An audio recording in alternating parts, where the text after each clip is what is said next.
अहिले हामी होइन घुमिरहेको छौँ इन्डियाको बर्डरमा छौँ। खतरनाक ठाउँ छ होइन, कसमै कोही छैन, डर लाग्दो है।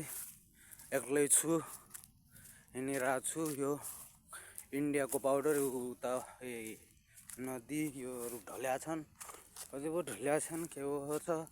तर उता बार्डरमै छु, तर नजिकै बार्डरमा आफ्नै यता म चाहिँ यो जङ्गल बाघ के छन् जनावर सब छ नि त्यही पनि हिँडिरहेको छु यति रिक्स लिएर है।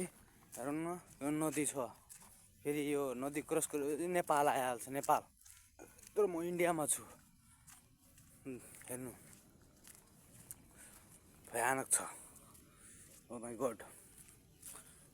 पुरै जङ्गल खतरनाक। म अहिले हिँडिरहेको छु।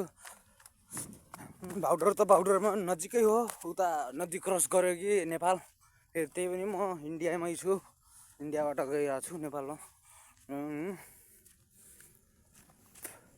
तस्करहरू भनिन्छ नि त, त्यही हो हामी तस्कर। अब तस्कर भन्नुले आफ्नो अब आदतले बिग्रेर हो, अरूलाई नोक्सान चाहिँ केही पुर्याउन्न। भागिरहेको छु त्यो ठाउँमा छु। हो जङ्गल म तर इन्डिया बर्डरमा छु, त्यही भएर सेफ छु कि। नेपाल बर्डरमा त ठाउँमा पुलिस लागेका हुन्छन्, अन्त छन् हेरिरहेछन्। हेर्नु खतरनाक छ यार, भित्र त डर लाग्छ जानलाई। खोइ भागाइदिएला कि, ओ माई गड भयानक छ यार। यो फेरि थाहा छ कहाँको हो, कजरिया भन्ने बनगाउँको जङ्गल कि बनगाउँ, त्यही हो। अहिले ग्राउन्डमा छु, जङ्गलमा गएन।